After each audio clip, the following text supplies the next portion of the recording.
Okay, now we're recording, so I guess we can go ahead and get going.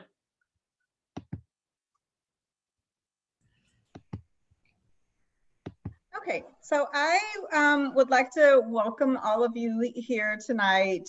Thank you so much for choosing to spend this hour with us and looking back over the years with some of our families who've been through the Parish School. For those of you who don't know me, my name is Cheval Bryan. I'm the head of school at the Parish School, and I started almost 2 years ago, and the very first event that I attended was Life After. It's easily one of my favorite events that we have with our community, and I'm just really looking forward to hearing all of the stories. The format for tonight is that we're going to have each of our alumni, students, and families to share their stories. We'll hear from both students and parents.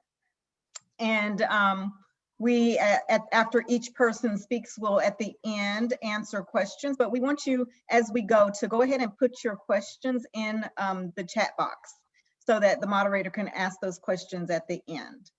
Other staff we have on the call, or the leading this event, are Holly Wilborn. She's the Director of Advancement, and we have Amanda Arnold, who is our Assistant Director of Advancement.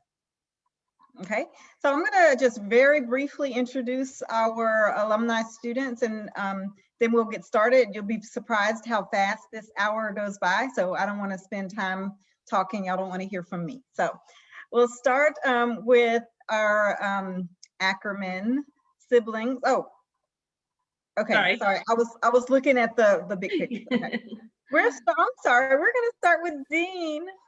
So Dean Winstonson, he's a Parish alumni student who was here from 2008 to 2016, and his parents.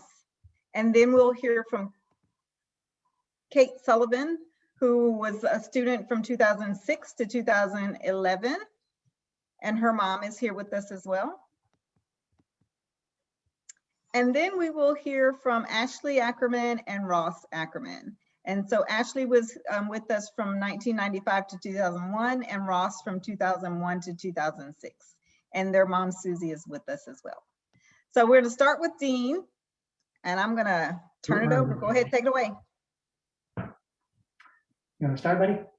So I have been going to the Parish School for 8 years. I started when I was 5. Three, sorry. And you know, my parents, they were looking for schools, like, you know, many schools, and they finally found the Parish School, which turned out to be very perfect. And I ended up, you know, going there for about 8 years. And, you know, it was when, What are you doing? like, and, you know, now I've grown into a pianist musician at HSPVA, the High School for the Performing and Visual Arts. What about in between Parish and HSPVA? I've Like what school did you go to after?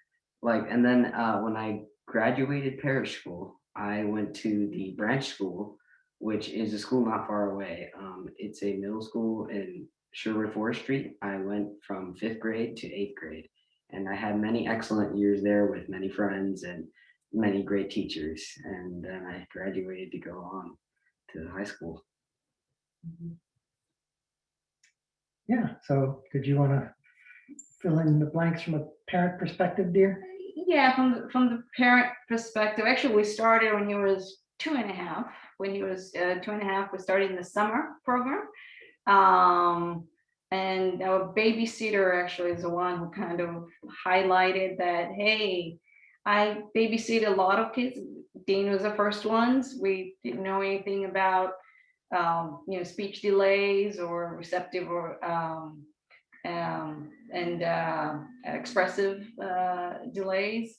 So she had told us, like, you might want to check, you know, with Dean, because I babysit a lot of kids, and it seems like his language might need, you know, to be looked at. So luckily we had another babysitter who came in right after that, Yeah, she actually worked at Parish for a while, and I'm forgetting her name at the moment, but she worked at Parish. She's a speech pathologist, and she recommended that we check out Parish.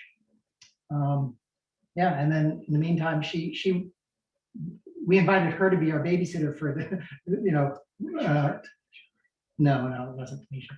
Her name will come to me, but yeah, so she was our babysitter in the interim, and then yeah, so back to Oh, you. so yeah, so we've tried different schools prior to that, Montessori, and he didn't do well, cried all the time, he couldn't communicate, and finally we went on that summer to Parish School, and he loved it the same day.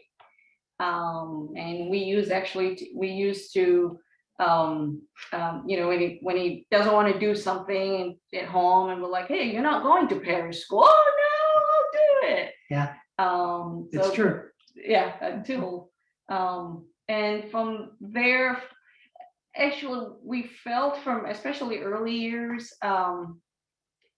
it took a while for him to really something clicked actually, and for us we felt like it clicked really when he started drama, with Miss Terry, and then and then piano lessons with Miss Hillary. Yeah, we actually saw a pretty big change. Like he had his light bulb moment, and he sort of his brain just really started everything working together with the music and all that stuff.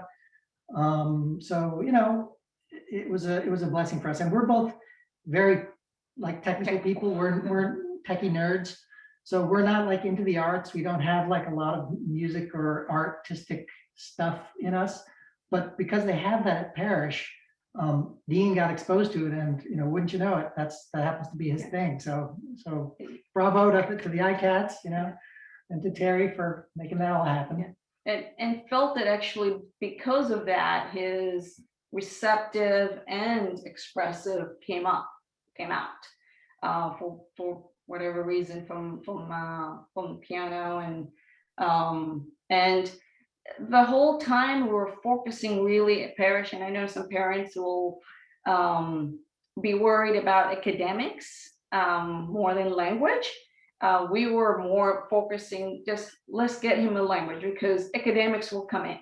And actually there's research has been done that once the kid has a language, academic will just follow.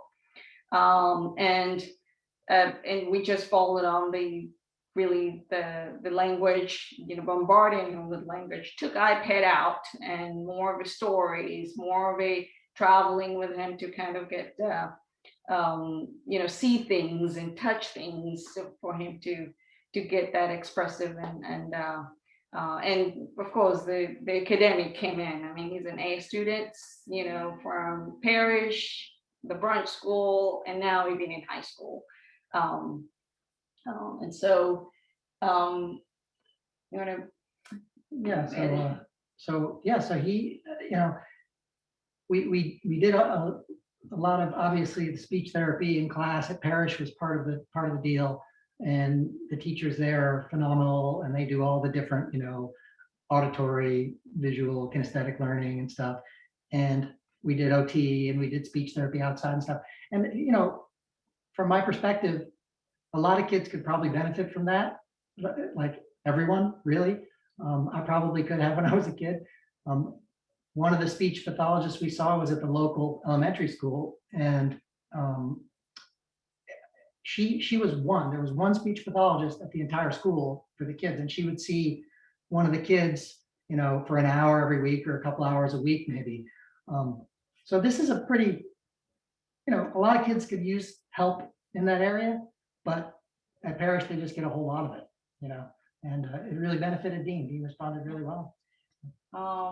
And when it was time to move on from Parish to the next level, and we had support from the teachers, actually several teachers visited the schools and kind of recommended what we need to do, to get those. At first, it was we thought about it in terms of either getting him to public school or going into private. But since Dean worked really well in that small environment for us, we felt probably transitioning him, especially in middle school, transitioning him to private, somewhere private, would be better for him to kind of get that confidence and self-esteem before he gets to high school. We figured high school will go to a public school. That's what kind of what we were discussing. But for middle school, but also there's that dilemma that we thought is, he has to go through testing. And these testing are some 2-hour testing that he had like to, the standardized the tests. standardized testings that they have to go through. But it seemed like luckily the branch school didn't only take on what he did with a test. It was more of a cumbersome of, how he learns, how they can accommodate him, and they accepted us on that. I don't think it was the test that got him there. So I don't think you have to worry a lot about, those standardized testings. Probably some schools are, but It worked out okay for us. right. And going to, I guess, the branch school, it was more, we felt like we were in Parish as well. They have that almost. You can't beat Parish. But that nurturing, it was there. Emily Smith actually is the dean, The head of the school. the head of the school, used to be a friend of Margaret. And they used to be right across from the old school, from Parish Old School. So she understood how the kids learn and how they learn different. Dean blended. differences. He blended right in at branch actually. So how are we doing on time? Are we ready to? I don't want to take up all of it. Okay. Yeah, I can hear. I think we're okay. We're, if you guys have any last comment or so, we can move on to our next student or alumni student, who is Stephanie. Last comment. Okay. I just want to point it out, actually, what helped him actually transition to the middle school was that when he walked into a class of new kids that are in there, there was one, which we didn't know either, that was a kid of one of our old friends. And Dean knew him from the beginning, from like when he was like 3 or 4. So they knew each other. And when Dean walked into class, the first thing, "Hey, Dean, come sit in front of me here. Sit with me." So that kind of had made tremendous kind of ease to get into the middle school. So when you look at a middle school, parents or high school, you need to look at area where there's another kid that your kid knows that goes to that school, to kind of help that transition, because it could be hard for, it's hard for even adults, and you can imagine, especially middle school. And then he like a high school, I guess for HSBVA, he had to audition to get into that. Yeah. And by then, Dean is pretty comfortable. He blends really well, makes friends easily, handsome like his dad. What can I say? So no, he getting into that school has been a real bright spot for this crazy year for all of us, I would say, right? Mm-hmm. Yeah. So, Yeah, that is very exciting. I remember celebrating with y'all. So yeah. So I think all right, that's well, thank you. Thank you so much. Did you have one more thing to say? I'm sorry. I don't know. Okay. All right. Well, thank you so much. And if y'all have questions for Dean and Mom and Dad, please put those in the chat box and we'll get to those questions near the end. Okay, next up is Stephanie and Kate. Hi, I'm Katie, and I'm Stephanie Sullivan, Kate's mom. Okay, okay. Go Is ahead. it- Okay, wow, it's been like 10 years, I guess, since I left Parish School. Wow, that's crazy to think about. But I remember I went when I was 3. I was there for 5 years, and I remember that I was very happy there. I remember making so many friends, like Jenna and Anna, and just so many people. I'm still actually in touch with like 2 of them, so which is pretty cool. I had wonderful teachers like Miss Camila in my kindergarten class, who she helped me a lot. And I remember she taught me like the unthinkables and everything. Um, that was pretty fun. And I remember Miss Terry, thank you for introducing me to theater and everything. I remember, I feel like that helped me become like alive, that first spark, and I remember feeling really happy, like with the playgrounds and swing sets, and really, I had a wonderful time there. After Parish School, I went to St. Stephen's, a Montessori school, and then I went to a public school, Hog Middle School, for middle school, and I had a good time there. And then for high school, I went to Incarnate Word Academy, a private all-girls Catholic school in downtown Houston. And I'm a senior now. I feel like I'm thriving socially and academically. I feel like I've made like so many friends. It's amazing. I've had a wonderful time. I even actually directed my own play actually for IWA Steel Magnolias, which is really wonderful. I've been involved like at IWA. I'm in student council. I'm a Falcon ambassador. I'm in the campus ministry team. I do a lot of stuff and stuff outside of school, like Geoforce, the competitive University of Texas program that basically you apply there if you go to like a public middle school in 8th grade, and if you get accepted, you get to go around and learn about geology all over the United States. So that's me. That's my story. Thank you. You got one more. Because of Geoforce, you were honored this year. Tell them about that. Okay. Because it's neat. Okay. Parents want to know. Okay, well, with Geoforce, I got, we did like this competition thing, and our team won. Basically, we were placed in groups and had to pitch an imaginary planet while it was with terraforming, and we were invited to present our work at the American Geophysical Union conference thing. So yeah. And so Kate says, well, I don't want to embarrass you, but I'm going to toot your horn a little bit more. That body is actually the largest gathering of earth scientists in the world. So it's a big deal, and Kate did great, but she's also, she's very humble, a little shy, and I'm so proud of her. And her dad, Ed, is on here somewhere. He's on our front porch there. Hi, hon. So I'll fill you in a little bit. Kate was born in 2002. She was our first child. We were thrilled to have her, the first grandchild, and just a little spark of life. And she was wonderful. And Kate did her best to communicate, and she showed a love for theater and musicals and everything like early on. And she would watch different things, and she would memorize the, like songs and scenes from different shows that we would watch. And she knew, words to Wizard of Oz songs, but she had no spontaneous language.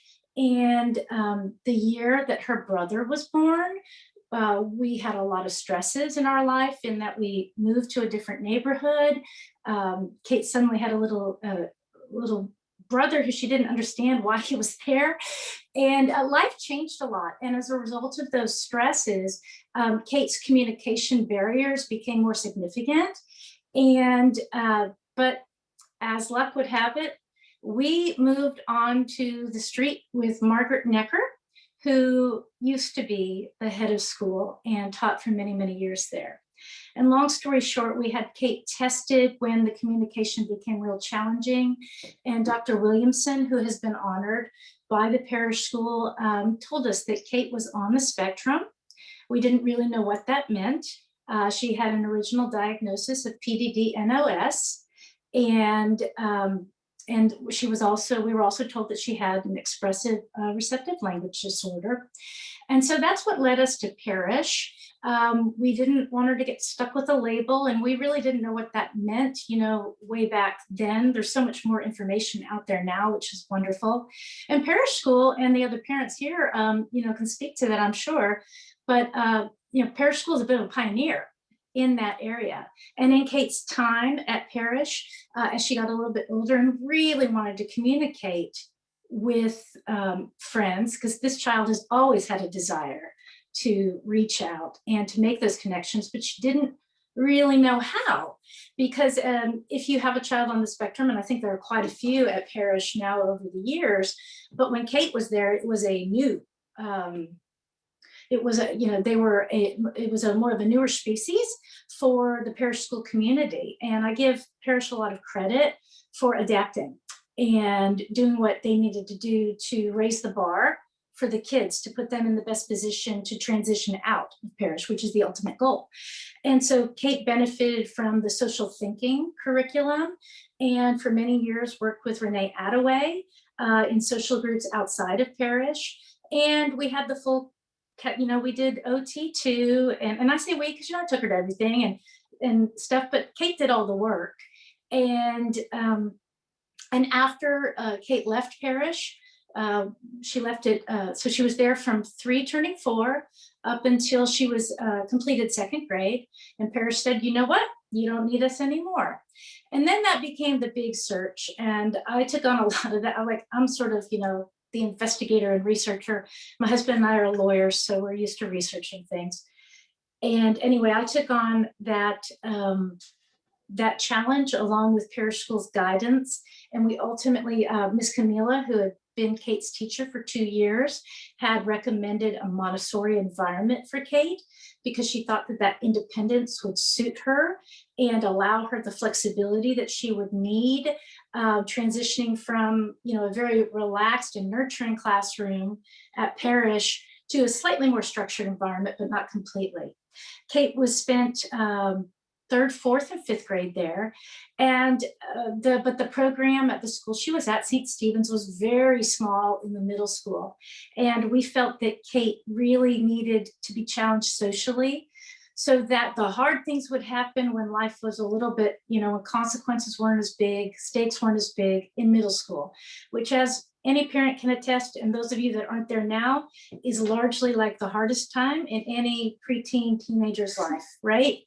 So we threw her into the deep end of the pool, and she went to Hogg Middle School, where her best friend from the neighborhood from when she was from kindergarten days, Gabby, was also going. So she knew a couple people, but it was a very different animal. And we tried to bubble wrap Kate at first, and she hit the ground running. And this young woman has so much integrity and so much spirit. And I really encourage you parents to really your child best, but don't underestimate them because they might surprise you. And Kate has continued to exceed our expectations and maybe her own too. But she thrived at Hogg, although it was a challenge because it's a public school, and she had some accommodations and things like that. She didn't want to stick out, and she did her best. She got involved in karate. She did band. She was in National Junior Honor Society, and attended field trips and things like that. Just really flourished. And then ultimately, when we made the transition, or she made the transition to high school, we looked at HSPVA. We looked at St. Pius, and we also looked at Incarnate Word Academy. But you know what? Kate is the one who insisted on Incarnate Word, and I'm so glad that she did, because we didn't know if a single-sex environment would be the best fit for her, because you hear social, you got to get exposed. And ultimately, for Kate, that turned out to be the best option. It provided the least amount of support. However, once she got there, and every child is different. That's the thing about the spectrum. Every child is different. And so you really, you listen to these testimonies, but this isn't necessarily going to be your experience or your child's experience. So we're here to offer hope, but not to say this is exactly how it's going to be. And Kate, we were blessed because Kate has maximized all of the opportunities for growth for herself. And she takes after her dad. And she is a fearless competitor and not afraid to put herself out there.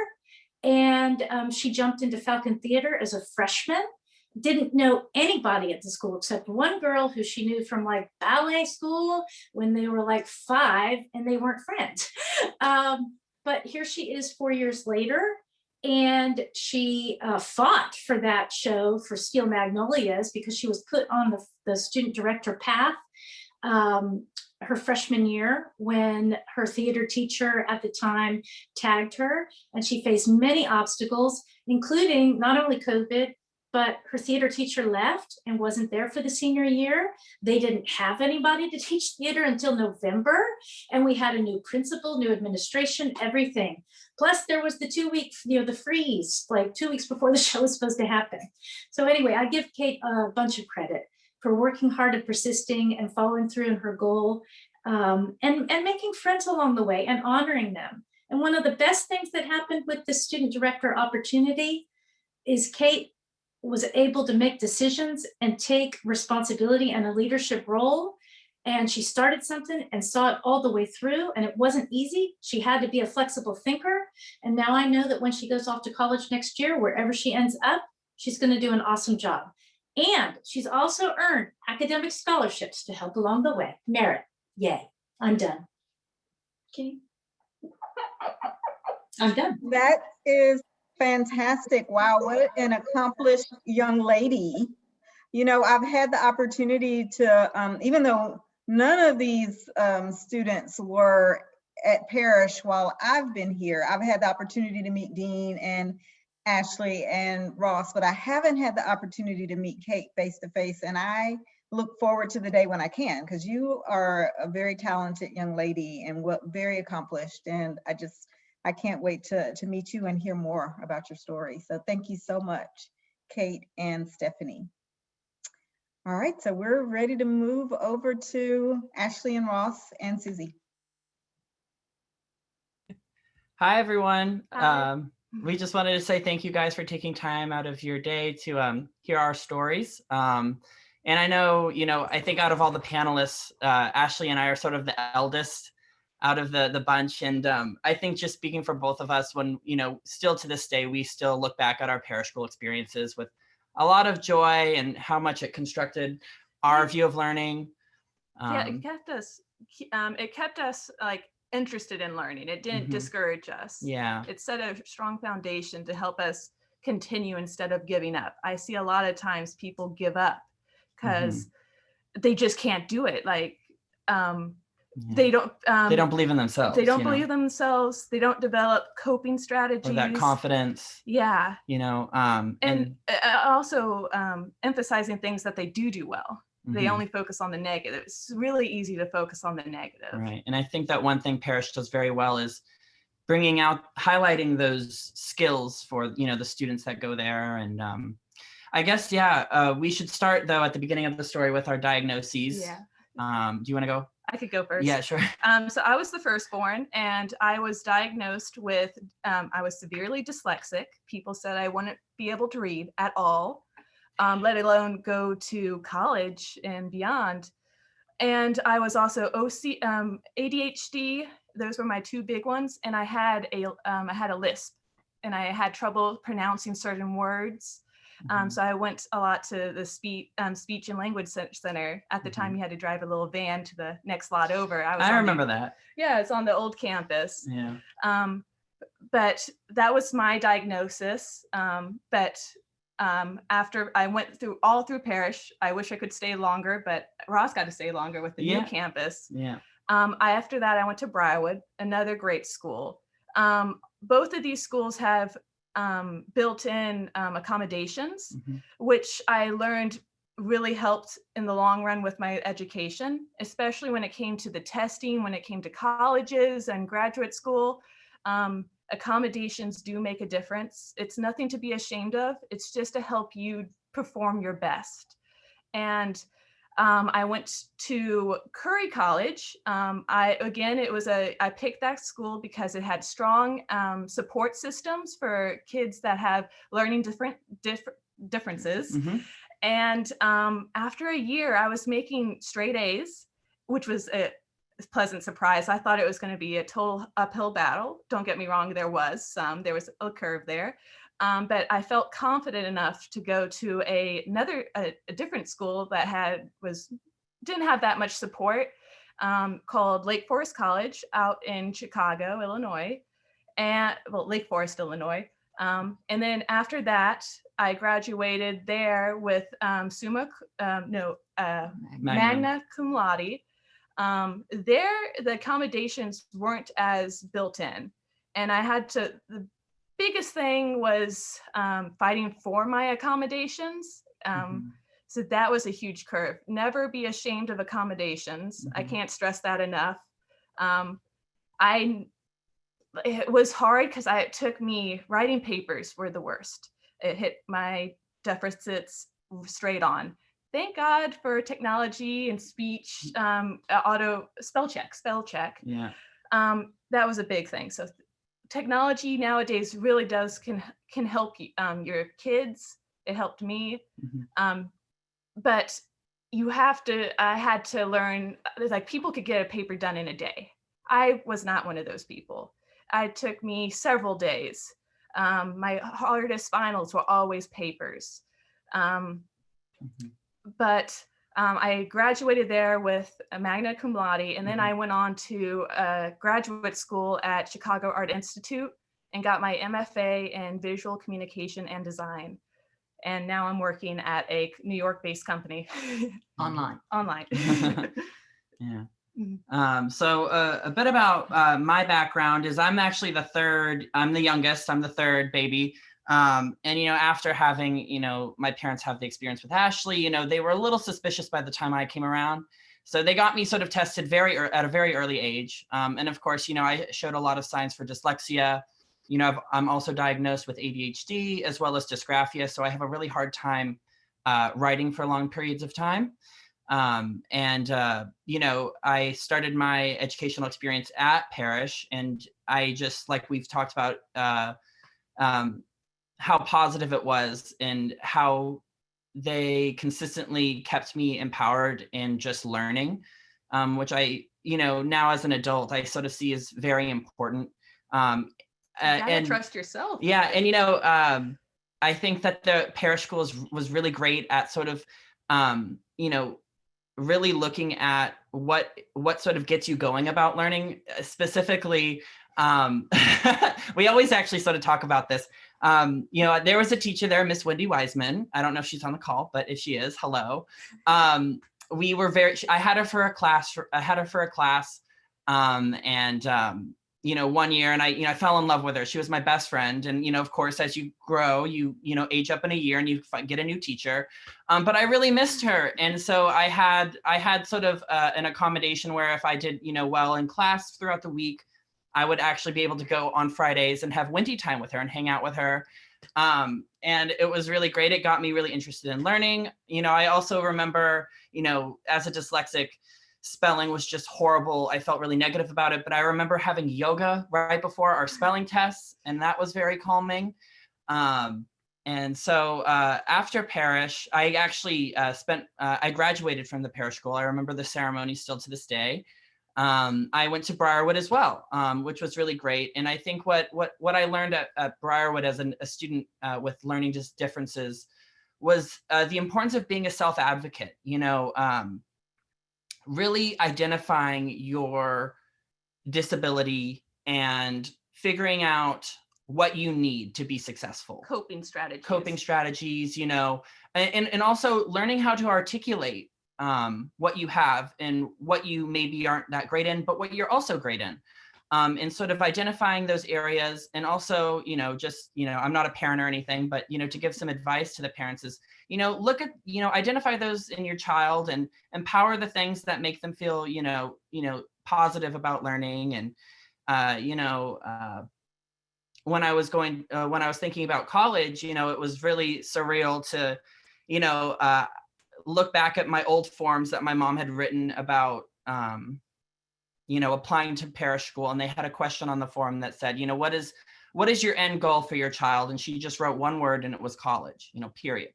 And I just thought that it was, it's really inspiring to, be able to attend these kind of schools that keep such a positive outlook with learning.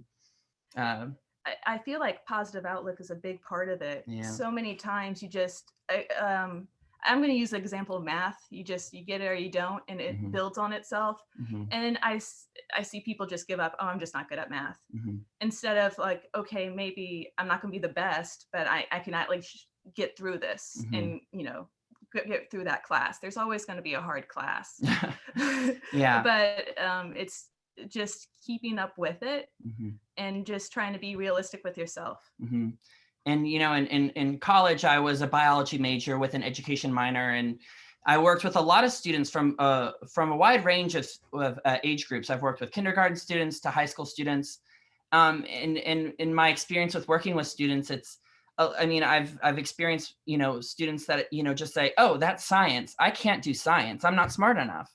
It's this sort of stigma around certain subjects that they've been told their whole lives. Oh, like this is for quote unquote smart people. And I think that, what Parish does very well is, not make the student feel that way about particular subjects. And it's important that parents keep that attitude as well. Mhm. Every kid's different. Ross and I are very different. No, we're very different. She's the artist. I'm sort of the scientist. So she got all the art genes. And one comment that I loved about Parish is, I was young, my kids were young, and I was scared to death.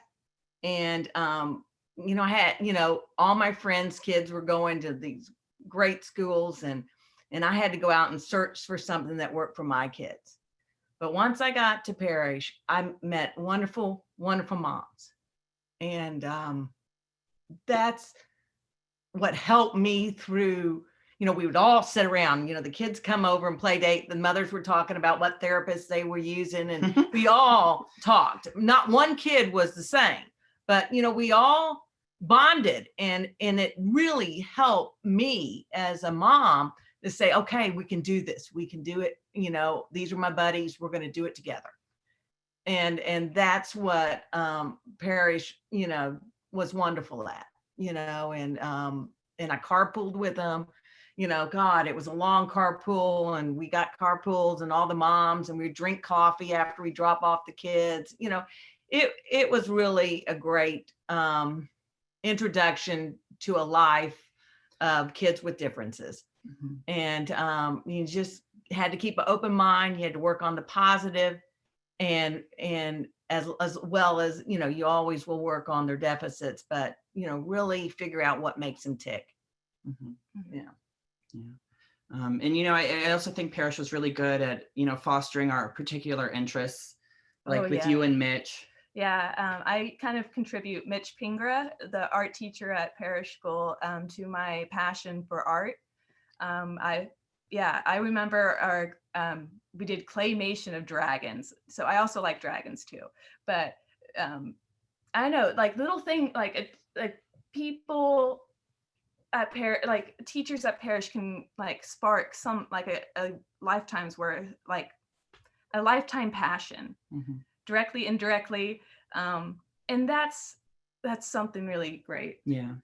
And thinking back on my experience, I realized I'm a very hands-on learner, and I think Parish does that really well. They get you outside, learning from nature. I remember having a pet bunny. I remember planting plants. It was a very I feel like non-traditional way of learning. That was very positive because it wasn't just learning from a book or learning, memorizing for facts. a test or anything. It was very full circle, or and then when it came to actually the college thing, it didn't really matter where they went to school. Mm-hmm. It was basically their ACT score, which we had accommodations for. Mm-hmm. And and what they were successful at. And it didn't matter that they didn't go to a fancy school. Well, I wouldn't say Parish and Briar were not fancy, but a mainstream school. It didn't matter. You know, they showed leadership at their school, and colleges ate them up. And I was just like, whoa, you know, and then I was scared to send them. Are they going to be able to do the work? And they did fine. The kids learn, even though you don't think they are. They're learning every day. Yeah. I look back on like good news. Oh, I forgot about good Yeah, news books. but like I realized it was an exercise to help structure my thoughts. Starting out with a topic and then having some kind of conclusion at the end. These are just very basic skills that follow you throughout your life. But it's the same. It's just I kind of lost my train of thought there, but they build on each other. They do connect to things. Right. And yeah, I think that's sort of all we have to say. I mean, you know, we love speaking here, and we really appreciate the memories and the great times at Parish. So thank you guys for coming. That was fantastic, very inspiring. Definitely. You described the school beautifully, and all the, like you said, non-traditional things that happen at Parish. You definitely showed that the long-lasting impact of all the things that happen at Parish. So thank you for sharing your story. Yeah. So we are at just about 15 minutes left. So I think this is a good opportunity to go ahead and take questions from parents or other attendees. So I have a question in the chat box, and this is from Rebecca, who says, I have a 9-year-old son at Parish. He's finishing up his first year there and loves it. He has ADHD, expressive receptive language disorder, and some mild sensory issues. I struggle to know how much we should discuss the diagnosis, but as I'm hearing that he'll need to advocate for himself at some future date, I wonder if I should discuss that with him more now. Can some of the parents discuss how much or how little they focus on their diagnoses of their child? Want to go? Well, I can comment on that. You know, when they're real young, they wouldn't comprehend, but when they know that they're different. You know, don't think they don't. They know it. And so it's good to keep an open dialogue about, well, yeah, your sister does that better than you, but, you know, we're working on that. But you do this better than they do. You know, we're all different, and we all have things we need to work on. And this is, you know, this diagnosis, like, you know, let's say dyslexia. Well, mom had it, I had it. And so that made it easy to talk to the kids about it. And I said, you know, I can't spell. And, you know, the computer was great when it was invented, but it wasn't in my early years. And then, so they have to be able to understand why they're different. And then, you know, that's not a hindrance. It's just a little bump in the road that you need to compensate for. And, you know, I'm not a parent, but, you know, I think a great exercise I did when I was in the 8th grade. So I'm sure you have a couple more years to think about that. But, you know, I was presented with my psychoeducational testing, and they asked me to read through it. And I thought that was very helpful to sort of, from a very academic perspective, to see, you know, what specifically are they looking for, and what do they see, you know, as quote unquote, what's wrong with me, you know, and, you know, usually in the psychoeducational testings, they have like recommendations on what would be best for the student. And I remember learning a lot from that. So, yeah. So from my perspective, you know, every kid is different as far as, you know, how they learn and all that stuff. They're also different as to how they will respond to, you know, hearing about a diagnosis. But I mean, personally, I've come to kind of be completely at peace with the fact that life is for everyone, whether you have a something that has been diagnosed that has a label, or, you know, you have the issues that everyone has. I think if I was a kid and I'd been, you know, taken someplace to get like tested, I'm sure I would have had some stuff diagnosed. But it's not so important to, you know, from my perspective, whether or not you have you were lucky enough to go somewhere where they could help you identify that and like give you scientific terms for it and understand what it's all about, or not. From my perspective, it's how do you learn? How do you overcome and I think this is true for everyone. We all have weaknesses. We all have things we don't do very well. And life is about figuring out how we lean on our strengths to overcome our weaknesses. So if you want to, in my opinion, if you want to talk about your child's diagnosis, as long as you frame it sort of that way, I don't think it could be a bad thing. Yeah. And I don't think we even mentioned to Dean, or it was just part of, hey, Daddy's got, memory issues, short memory. So I have this. And, it sort of never came up for us, but again, everybody's different. Your situations, your kid best. So if you think it's best to talk about diagnoses, then I think better than anyone. I actually have a specific story on this because when Kate was 5 years old, she asked me, and it was just the two of us in our living room. She goes, "Why are all my friends grown-ups?" And at that point, we had never discussed anything in particular, but Kate has always, although she, had deficits in terms of social, this child has always known herself very well. And like the other parents and the Ackermans have said, they're aware. And so I don't think it's something to shy away from. You obviously have to frame it to your child in a way that they can understand, and also in a positive way. However, if your child is like my child, they will also use it as a sword and shield. And so when there were mistakes, it's because I have Asperger's, or because I have ADHD or anxiety, not my fault. So you have to be prepared for that too, because they're sharp little people. And so I do think that contextually your child's experience is going to be different from the majority of their peers. And at some point you have to give them the vocabulary, because ultimately they do have to speak for themselves. And especially as they get older. And that is I think it's a challenge for each of the children. And Kate is at this point figuring out, who do I tell? What am I comfortable with? And there you go. Mm-hmm. And I'm not, I think this is more for me, but the problems aren't going away. And as long as it's like, you keep it positive. It's not like a cure. It's not like a disease. It's just what makes you tick.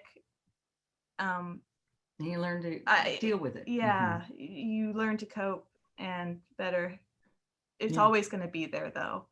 But it won't stop you from success with the right coping mechanisms. Mm-hmm. Thank y'all for that. Remember, if you want to ask a question, just type it in the chat box. But we have some other questions here. The first one is, if you could give one piece of advice, something we haven't spoken about, to our current parish parents, what would that be? That's more of a parent question. Yeah, it's a parent question.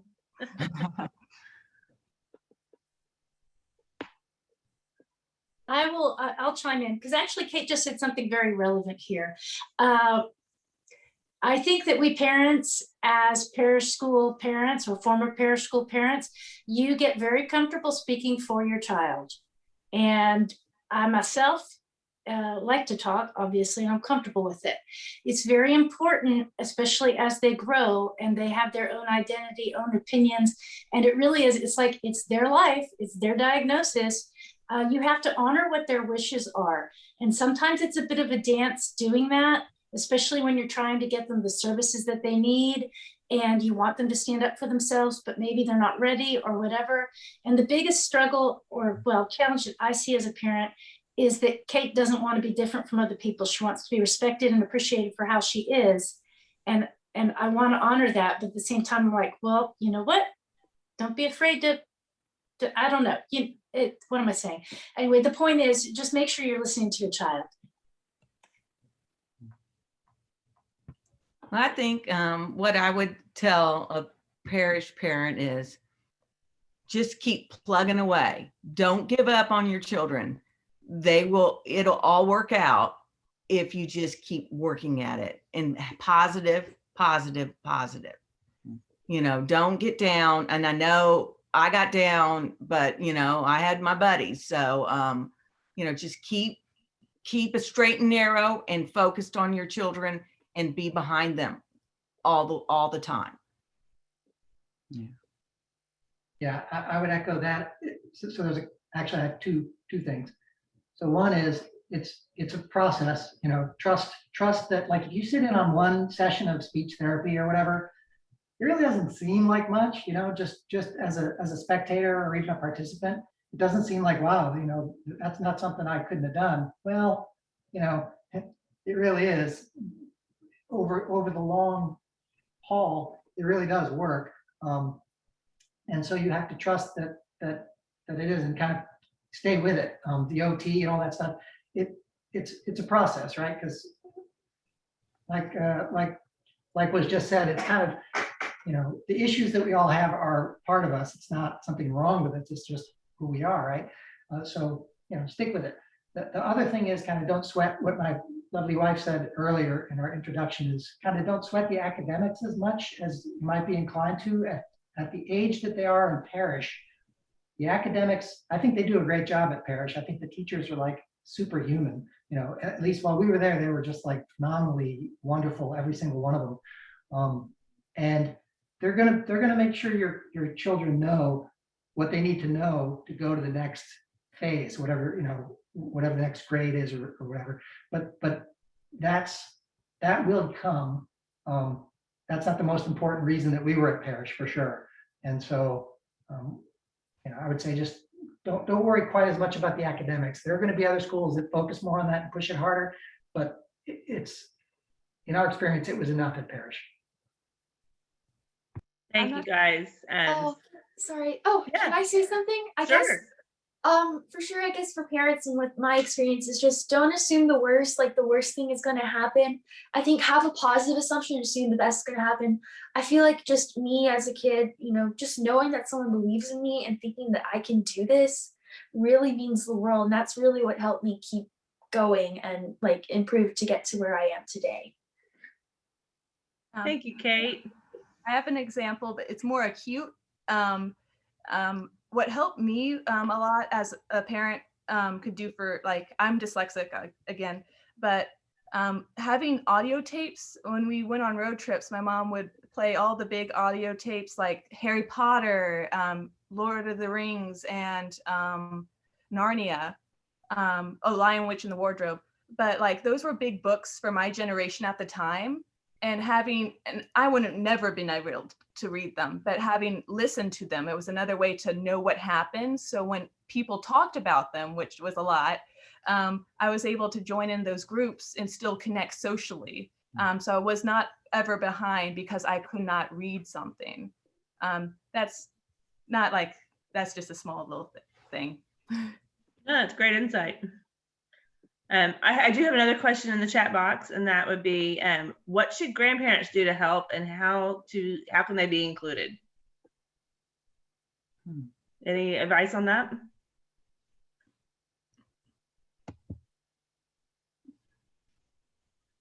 Well, my parents are actually on here. They could respond. But I will say, well, I mean, it is what it is. It's an expensive project.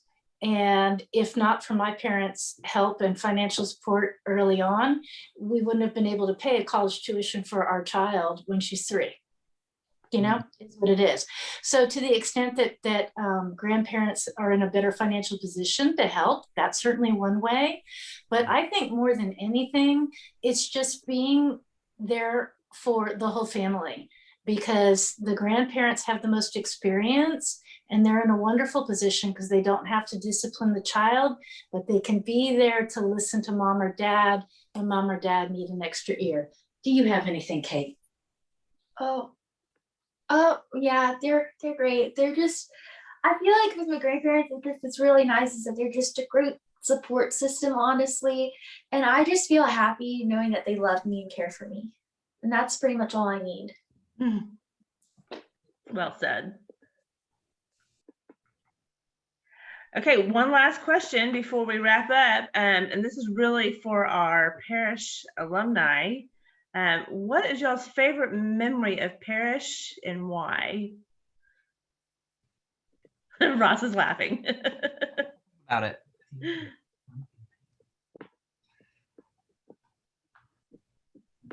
What do you think about it?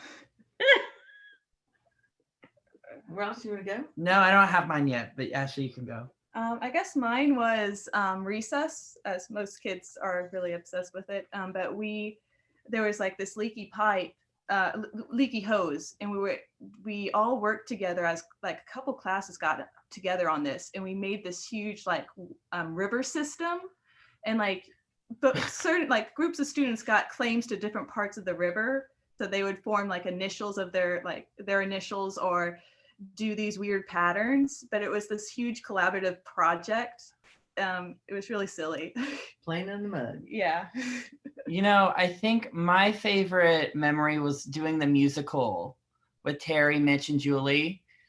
I always thought that was like my first experience of like putting on a show and like having an audience. And I just remember I going out on the stage and seeing all these parents out there and being like, oh my gosh, like this is real. Like adults came to see this. Like, so I really enjoyed those musicals. They were always very creative, and they always had fun numbers. I remember my best friend from Parish School, Emily Hallmark, we were in this number doing that song that was like 1, 6, 7 o'clock, 8 o'clock, rock, we're gonna rock around. It was fun. It was fun to dance to that. And so that was probably my favorite memory.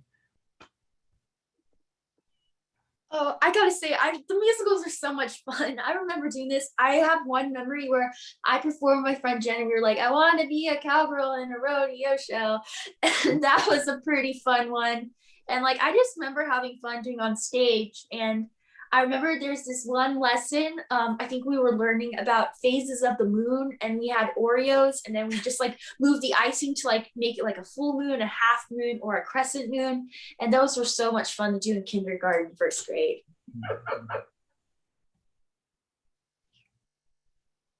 Probes. Oh my gosh. So Dean is having trouble remembering a specific memory of Parish that he's picking out from a crowd, but I have a bunch. One of the things is just so simple, and it comes from, I'm not going to use the word, I'm going to embarrass him. So from the very earliest, when I used to go and observe Dean's classroom, when they would sing, Moo Moo Monday, Tick Tock Tuesday, Windy Windy Wednesday, right? And all those, we still do it in the car. We'll do like, I wonder if it's going to rain today, and then we'll look at each other and go, what will the weather, what will the weather be today? I mean, these things really have stuck with us. The thing, we were at Parish for long enough that it's just a part of our everyday lives and vocabulary, and all the stuff from social superheroes. We use like the Was Funny Once, or Topic Twister. We use all that stuff that we learned from Renee, and there's too many to pick out one, but that's our contribution, I guess.